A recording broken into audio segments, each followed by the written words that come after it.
આજે આપણે એક એવા ટોપિક પર વાત કરીશું જે તમારા ખિસ્સા, તમારી જોબ અને દેશના ફ્યુચર માટે ખૂબ જ ઇમ્પોર્ટન્ટ છે. એફડીઆઈ એટલે કે ફોરેન ડાયરેક્ટ ઇન્વેસ્ટમેન્ટ. એકદમ સિમ્પલ ભાષામાં કહીએ તો કોઈ વિદેશી કંપની આપણા ઇન્ડિયામાં આવીને પરમનન્ટલી સેટલ થાય, અહીંયા ફેક્ટરી નાખે, ઓફિસ ખોલે કે પછી કોઈ ઇન્ડિયન કંપનીમાં મોટું ઇન્વેસ્ટમેન્ટ કરે. આને એફડીઆઈ કહેવાય. ભારતમાં એફડીઆઈની શરૂઆતના મૂળિયા 1991ના આર્થિક સુધારા જે થયા એ ટાઈમમાં રહેલા છે. એ પહેલાં ભારત વિદેશી રોકાણ માટે લગભગ બંધ જ હતું, એકદમ ક્લોઝડ ઇકોનોમી જેવું. પણ 1991માં જ્યારે દેશ ગંભીર આર્થિક સંકટમાં હતો ત્યારે તત્કાલીન વડાપ્રધાન પીવી નરસિમ્હા રાવ અને ત્યારના finance minister doctor Manmohan Singh એ બંને મળીને એક ઐતિહાસિક નિર્ણય લીધો. એમણે લિબરલાઇઝેશન એટલે કે ઉદારીકરણ, પ્રાઇવેટાઇઝેશન એટલે ખાનગીકરણ અને ગ્લોબલાઇઝેશન એટલે વૈશ્વિકીકરણ એમ LPG પોલિસી લાગુ કરી. આ એક ગેમ ચેન્જર સ્ટેપ હતું જેણે ભારતના દરવાજા આખી દુનિયા માટે ખોલી નાખ્યા અને વિદેશી મૂડી, ટેકનોલોજી અને મેનેજમેન્ટ પ્રેક્ટિસ માટે ભવિષ્યનો માર્ગ મોકળો કરી દીધો. સરકારે ધીમે ધીમે એફડીઆઈના નિયમો હળવા કર્યા. વર્ષ આવ્યું 1999, જ્યારે 1973ના ખૂબ કડક ગણાતા અને વિદેશી ઇક્વિટી હોલ્ડિંગને 40% સુધી જ સીમિત રાખવું એવું નક્કી કરતો એક કાયદો હતો જેને કહેવાતું ફોરેન એક્સચેન્જ રેગ્યુલેશન એક્ટ, ફેરા. એની જગ્યાએ ફોરેન એક્સચેન્જ મેનેજમેન્ટ એક્ટ એટલે કે ફેમા 1999માં લાગુ કરવામાં આવ્યો, જેનાથી વિદેશી મૂડીની અવરજવર જે છે એ આપણા દેશમાં એકદમ સરળ બની ગઈ. પછી તો ટેલિકમ્યુનિકેશન, ડિફેન્સ, ઇન્સ્યોરન્સ આવા ઘણા બધા સેક્ટરમાં એફડીઆઈની લિમિટ વધારી દેવામાં આવી. આ બધું એટલા માટે કે વિદેશી કંપનીઝ જે છે એ ભારતમાં રોકાણ કરવા માટે વધુ અટ્રેક્ટ થાય. હવે વાત કરીએ વર્તમાનની. આજની તારીખમાં ભારતમાં એફડીઆઈ ઇન્ફ્લોનું ચિત્ર થોડું કોમ્પ્લેક્સ છે, જેમાં પોઝિટિવ અને નેગેટિવ બંને પાસા છે.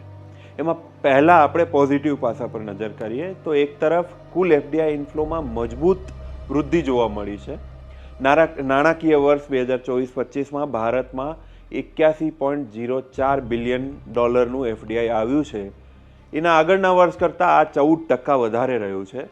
ઇનફેક્ટ છેલ્લા 11 વર્ષમાં તો કુલ $748.78 બિલિયન એફડીઆઈ આવ્યું છે, જે એના અગાઉના 11 વર્ષ કરતાં 143% વધારે છે. આ આંકડા બતાવે છે કે ગ્લોબલ ઇન્વેસ્ટર્સને ભારતના ઇકોનોમિક પોટેન્શિયલ પર પૂરેપૂરો ભરોસો છે. આ વર્ષો દરમિયાનના કુલ રોકાણના 19% એકલા સર્વિસ સેક્ટરમાં રોકાણ જોવા મળ્યું છે. એ પછી કમ્પ્યુટર, સોફ્ટવેર અને હાર્ડવેર સેક્ટરમાં 16% અને ટ્રેડિંગ સેક્ટરમાં 8%. મેન્યુફેક્ચરિંગ સેક્ટરમાં પણ એફડીઆઈ 18% જેટલું વધ્યું છે, જે મેક ઇન ઇન્ડિયા જેવા જે ઇનિશિયેટિવ્સ છે એની સારી અસર દર્શાવે છે. મહારાષ્ટ્ર 39% સાથે સૌથી વધુ એફડીઆઈ પુલ કરે છે. ત્યારબાદ કર્ણાટક 13% અને દિલ્હી 12% છે. સોર્સ દેશો જે છે એટલે કે જે દેશોમાંથી મૂડી રોકાણ આવી રહ્યું છે એને સોર્સ દેશ કહેવાય, કે જ્યાંથી સોર્સ આવી રહ્યો છે. એટલે આવા જે સોર્સ દેશો છે તેમાંથી જે મૂડી રોકાણ આવે છે એમાં સિંગાપોર 19%થી લઈને 30% જેટલી હિસ્સેદારી સાથે ટોચ પર છે. એ પછી મોરેશિયસ છે જે 10%થી લઈને 17% અને યુનાઇટેડ સ્ટેટ્સમાં 7થી 11% છે. આ વર્ષો દરમિયાન યુએઈમાંથી આવતા એફડીઆઈમાં લગભગ 50%નો વધારો જોવા મળ્યો છે. અને હવે આવીએ નેગેટિવ પાસા પર. નેગેટિવ પાસા પર નજર કરીએ તો વર્તમાનમાં આપણા દેશ સામે એક મોટો પડકાર છે. ફાઇનાન્શિયલ યર 2025માં નેટ એફડીઆઈ 96% જેટલું ઘટી ગયું છે અને આ માત્ર $0.4 બિલિયન જેટલું જ રહી ગયું છે. આનું મુખ્ય કારણ એ છે કે વિદેશી જે રોકાણકારો છે એમણે ભારતમાં કમાયેલા પૈસા પાછા ખેંચ્યા છે, જેને રિપેટ્રિએશન કહેવાય.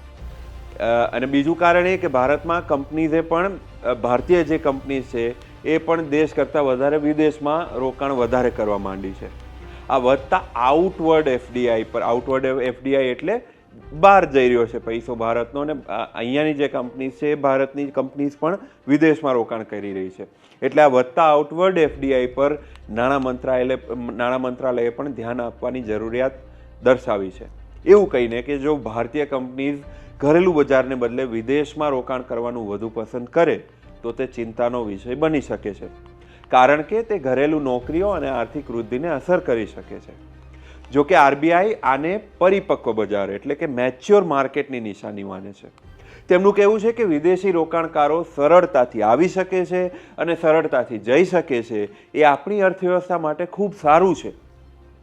જોકે જાણકારો કહે છે કે આ રેપેટ્રિએશન એટલે કે ભારતમાંથી કમાયેલો નફો પાછો ખેંચવા પાછળના કારણોમાં અન્ય પણ ઘણા કારણો છે, જેમ કે ભારતમાં ટેક્સ સ્ટેબિલિટી અને રેગ્યુલેશન ટ્રાન્સપેરન્સીની સ્થિતિ જે છે એ બ્યુરોક્રેટ્સની અમલદારશાહી છે એ, અને કોઈ કાયદાકીય પ્રક્રિયાઓમાં ખૂબ લાંબો સમય લાગે છે એ, મલ્ટી બ્રાન્ડ રિટેલમાં વિદેશી રોકાણકારોને પ્રતિબંધિત કરવા આવી આને ભેદભાવભરી નીતિ તરીકે એ લોકો જોઈ રહ્યા છે. આરબીઆઈએ વિદેશી નાણાકીય સંસ્થાઓ માટે ભારતમાં તેમના ટ્રાન્ઝેક્શનનો જે ડેટા છે એ સ્ટોર કરવાનું ફરજિયાત બનાવ્યું છે. એ ભારતમાં રજિસ્ટર્ડ સેલ ડીડ વિદેશી રોકાણકારોને જમીનની માલિકીનો અધિકાર નથી આપતી. આ કારણ નબળા આઈપી સંરક્ષણ અને અમલીકરણના નિયમો છે. આ બધા જે કારણો છે એના કારણે ભારતમાં કમાયેલો નફો વિદેશમાં જઈ રહ્યો છે. હવે દુનિયામાં ભારત ક્યાં ઊભું છે એના પર જો ધ્યાન આપીએ તો એ ગ્લોબલ ટ્રેન્ડ છે એ સમજવો ખૂબ જરૂરી છે. વર્લ્ડ બેંકના તાજેતરના રિપોર્ટ મુજબ વિકાસશીલ દેશોમાં એફડીઆઈ પ્રવાહ 2005 પછીના સૌથી નીચા સ્તરે પહોંચી ગયો છે. 2023માં વિકાસશીલ એટલે કે ગ્રોઈંગ જે દેશો છે, ડેવલપિંગ દેશો છે, એમાં માત્ર 435 બિલિયન એફડીઆઈ મળ્યું, જે ખૂબ જ ચિંતાજનક છે આખી દુનિયા માટે. આનું એક મુખ્ય કારણ વેપાર અને રોકાણ પરના વધતા અવરોધો છે. આ રિપોર્ટ એ પણ દર્શાવે છે કે એફડીઆઈ માત્ર અમુક જ દેશોમાં કેન્દ્રિત થઈને રહી ગયું છે. 2012થી 2023 દરમિયાન વિકાસશીલ દેશોમાં આવેલા કુલ એફડીઆઈના 2/3 ભાગ માત્ર 10 ભાગોમાં ગયો છે, જેમાં ચીન, ભારત અને બ્રાઝિલનો હિસ્સો જે છે એ લગભગ અડધો છે, જ્યારે દુનિયાના 26 સૌથી ગરીબ દેશોને કુલ એફડીઆઈ માંડ 2% જ મળ્યો છે. આ સ્પષ્ટપણે દર્શાવે છે કે એફડીઆઈનો પ્રવાહ અસમાન છે અને ગરીબ દેશો આ વૈશ્વિક રોકાણના લાભથી વંચિત રહી રહ્યા છે.